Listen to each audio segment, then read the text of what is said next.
It's this guy. So, today we are going to be talking about, they're not cats, cockroaches. So, we're going to be talking about feeding them, looking after them, and just cockroach things, really. Okay, so if you don't know, this is a Madagascan hissing cockroach. This is a male. Oh, I apologise for the cat, but you can tell he's a male because he has these horns. Yes, you've got horns. Has these horns on his head, and these are used to, like, fight other males. Oh, he didn't like that. See if we can do him again. He's raising up. He doesn't like me.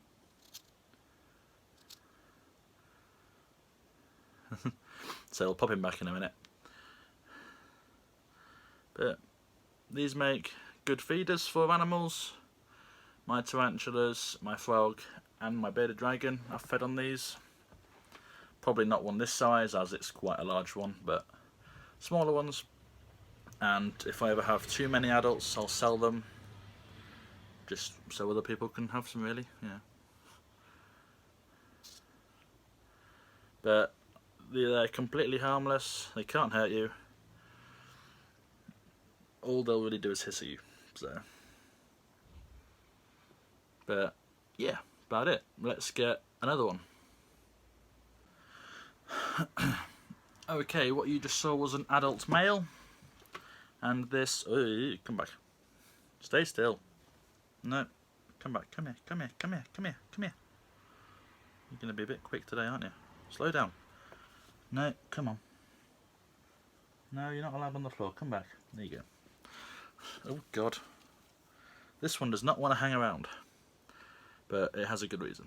So, if you can try and see that. This is the same species, but it's molted. And what that means is it has shedded its exoskeleton.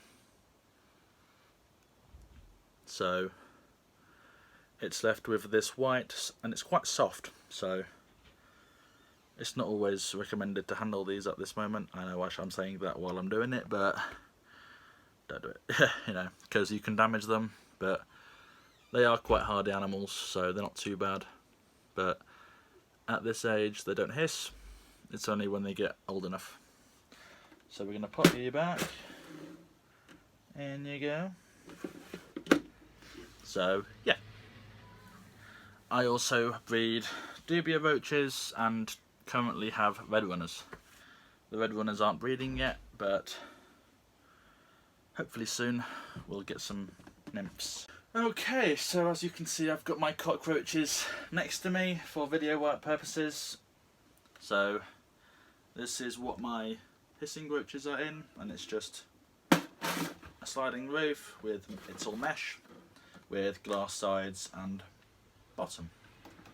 And in here I just have a big old cork tube, so you can see it doesn't have a bottom on it, but if I turn this over, we've got a few in here. I will do a close-up so if you can't see, but literally all these have is about 3 inches of substrate and a food bowl and a hide. That's all they really need.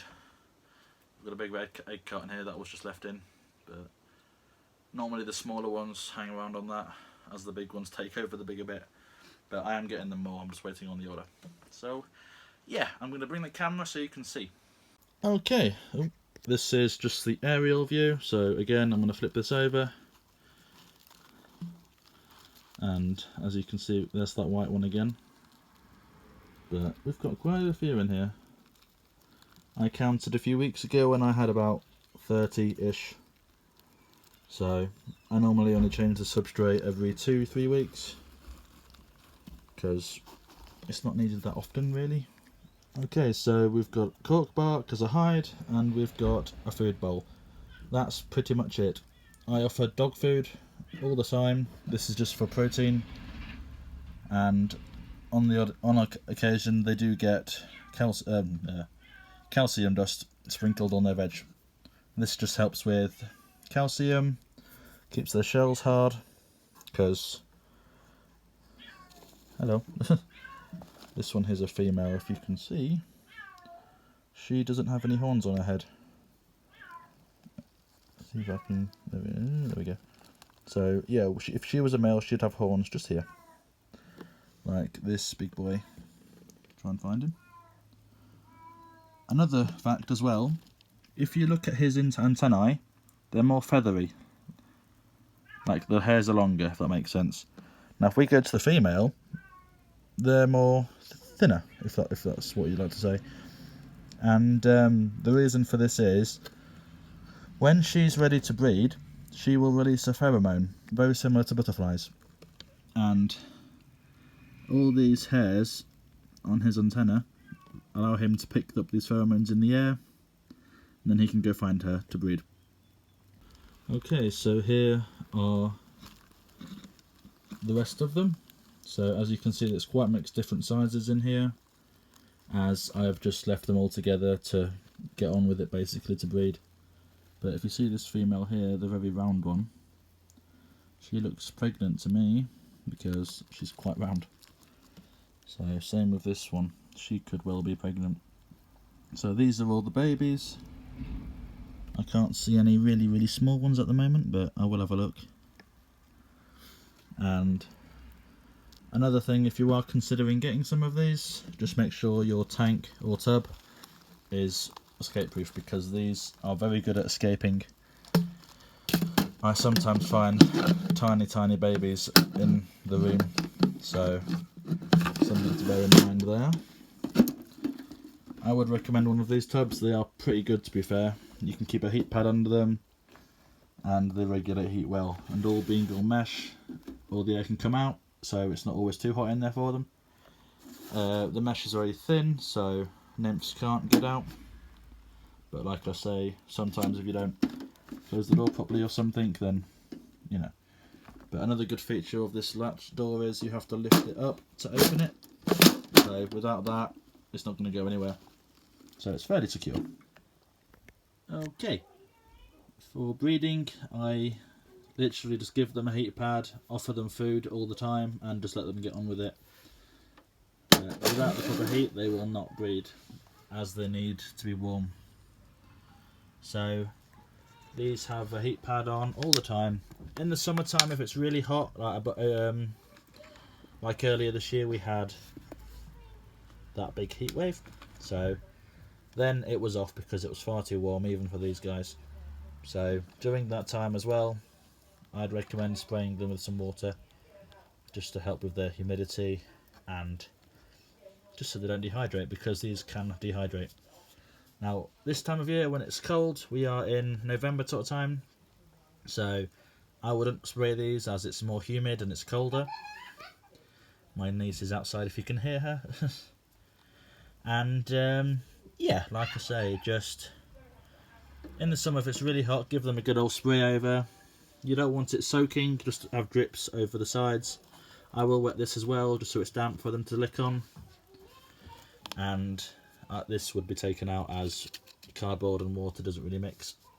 So yeah, I think I've pretty much covered anything. If you have any questions, please feel free to message me or comment below, whichever is easier. Some of these are for sale, so if you want some, I am selling adult males and females, and nymphs if you are interested. So, but if you do buy a female from me, I will say these are boys and girls, these are mixed, so if you do get a female, there is a chance that you will get babies. So, yeah. Now, another thing is as well, these are in my bedroom all the time, and they don't smell. So, that's another good thing. These do not smell, same as the spiders. They don't smell at all. So, that's very good. Okay, that was the Madagascan hissing cockroaches, and next we have dubia roaches. So, similar animal, but I keep them differently. So with these, they don't have any substrate, because it's just easy to clean with these. And with these, I have cardboard tubes just hot glued together.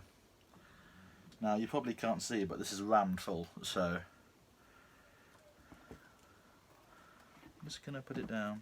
Alright, come here.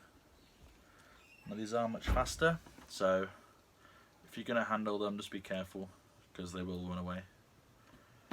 Okay. So with these, they're sexually sexual dimorphism. I know what I'm trying to say, but it's trying to get it out. So, yeah, the difference is the males, these guys have wings. So, there's a little face. But yeah, these guys have wings. Don't jump. Okay, but yeah, like I said, these have wings, but they don't fly. At most, they'll probably do a little flutter. That'll be about it. So, yeah. Let's put you back. So, egg trays will work fine. They will happily use them. But same again, just a food bowl. That's it. No water bowl. Don't give them a water bowl because they will just drown and they don't really drink. So these will happily get water and fluids from food. So yes, I know. But yeah, same again. Heat pad, and you're fine. But I rarely bother these guys. Same as the hisses. Now this is a young female, I believe. When they're this size, they both look the same. So it's more of just a guessing game. But as you can see, she is quite, or he or she, is quite chunky. So, you know, they're always fed. None of them. I know the food bowls are currently empty, but they were fed yesterday. So what I do with these is just always make sure they've got food. So every day I'll give them. Like today, they've got sweet potato and banana. Now you can give them pretty much anything. Just don't give them not onions, because onions and avocados are toxic, I believe.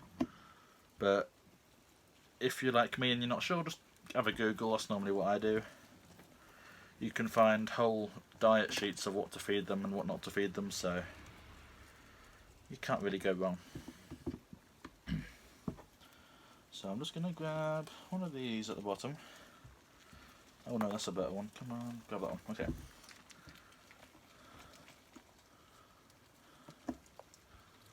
Let's have a look. Nope.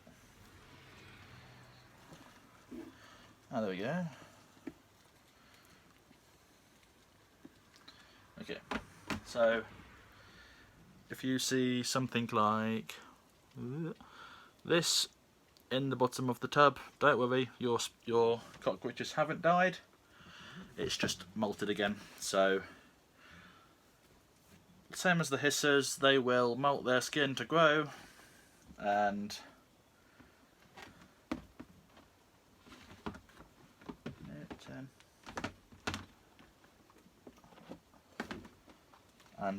I think these go white. I can't remember. Right, go on then, go on. I'm trying to grab them blind and I can't see what I'm getting. There we go. Okay, so these darker shiny ones without wings, this is a female. So again, she's got quite a chunky belly on her. We might have some babies from her. On average, these can have about, oh, careful, don't fall. Okay, so on average, these can have about 20 to 25 babies each, and they will have about 5 litres in their whole lifetime. So it's not quite bad, really, if you think about it. They're a good, reliable food source. I'm talking about all cockroaches right now. They're a staple in many animal diets. So my tarantulas are purely fed on these, all 3 of the roaches, because I find that they're the easiest to have. You know, crickets smell and they make noise, so I don't like them. Locusts die, they die real quick, so that's another thing that I don't like. But these, just chuck some food in every other day, spray them once or twice a week, and let them get on with it. You know, easy. That's all you have to do. I'll tell anyone the same. But I might be wrong, but it's a way I found that works for me. So, you know, it's all just a bit of a learning curve, so, you know, you might do things differently to me, and I might do different things to you. Yeah, it's just how things happen. So, in here, this is a 20-litre storage box, same as the other one, but all I do is just put some holes in the lid, and so in here we have just cardboard tubes. Hello. So these are the red runners. So if you can see the lighter one there with the wings, that is a boy, and now you've turned over. I'm trying to do this while I'm coming on me because that happened earlier. But normally the darker ones are females. Yeah, there's some in there. So yeah, dark and shiny, that's a female. But again, cardboard tubes, and just let them get on with it really. Come on, move out the way. But all I would do is just put your hides on one side, leave a gap in the middle, and put your food bowl the other side. And that allows them to move over if they're too warm, go back to it if they're cold. And again, when you have your hides on one side, you put your heat pad under here. You don't want to cover the whole tub, just roughly keep it about a third. So if they are warm, they can come away. If they're cold, they can go back. So now, just got to put all this back. Now don't be too finicky of how this goes together, because they're not going to care. So I'm going to get you guys some food. No, that's my brother. But with these, I mean, at the end of the day, they are cockroaches. You know, these things will eat anything. You know, they will live anywhere they want, as long as it's dark, warm, and humid. Or, you know, they don't really care. So I wouldn't really be too worried if people are saying things like, do this so and so way or do that so and so way, but they're cockroaches, you know. At the end of the day, if you're supplying heat, food, and somewhere for them to hide, you're pretty much fine. You know, that's all I do with mine, and they breed like wildfire. Apologies for that, I was needed for a minute. But like I say, these feed all of my spiders. I have 16 spiders in total at the moment, plus my bearded dragon. He will happily eat a few of them in one go. My frog will eat them. Ooh, it's very warm in here if you can tell. But it's currently 21 degrees in here, so it's always warm, hence why I think is another reason they breed so well. So yeah, even if it is that warm in the room, they also have a heat mat, yeah. But yeah. So that's pretty much it. Now if you saw the title of the video, we have something pretty awesome. So if you saw in my other video where I had a loss in the collection, I lost my big boy Tyrion, my Lassiodore Pariabana. If you didn't see that video, I would recommend go watching that now. I will wait. You watched it yet? Okay. So yeah, I got into contact with DeadSec and we had this done. I mean, how cool is that? So, but yeah, we've got his name, we've got Tyrion and Lassiodore Pariabana, which is obviously the Latin name. And I'm absolutely very happy with this. It is fantastic. We've got DeadSec on the back. So if you haven't heard of them, I would highly look them up. They are on Facebook. I will do my best to put the link in the description. I will try. Also the video for talking about when he passed away. But he's my first actual large spider. You know, I got him, he was a fairly big boy. He was probably about 2 or 3 molts away from maturity, not the right word, but yeah. So now he's got his hooks under his there, which I can see. Obviously you can't do anything about it now, bless him, but I never wanted to breed him because he was just a pet, and I couldn't face the sad fact of him being eaten. So, I mean, everyone said to me, "Oh, breed him," but I don't want to risk it. So, yeah. If you haven't checked out DedSec, I would highly recommend them. They are on Facebook, so go check them out. Even if you don't have anything to send them or whatever, have a look. It's always worth, because they do sell things as well, and some things on there are pretty awesome. So, but yeah, what happened was I got into contact with them on Facebook and arranged a meet up. They told me everything what to do, so I put them in the freezer, all ready, fine like that. Then on the day, what show was it? It was at the last invert show of the year, I think. No, it wasn't. The one before Brighton, I've forgotten. It was Bedford, that was it. So yeah, we took him to Bedford in the box he was in, plus freezer blocks, and paid there. It was about £20-ish for the size of him, so that wasn't too bad, I thought. So, but it is lower for smaller animals, I think. I could be wrong, don't hold me to it, but yeah. So, but yeah, very nice people. They will walk you through the whole process. It is very interesting and definitely worth a check out. So, I feel like I'm rambling now. I'm gonna go. Okay, this is Adam's Arachnids. I hope you liked it. I don't know what I'm doing here, but yeah, please like, subscribe, comment. Please do comment. I always enjoy seeing whatever you say. Don't forget that little bell notification, so whenever I upload. I'm trying to get more into uploading more often, because we've currently had our Wi-Fi upgraded, so I can now upload faster. Before, I was having to walk down the road and upload on 3G, so fun times. But yeah, like I say, any questions or anything, just pop it below and I'll see if I can try and help.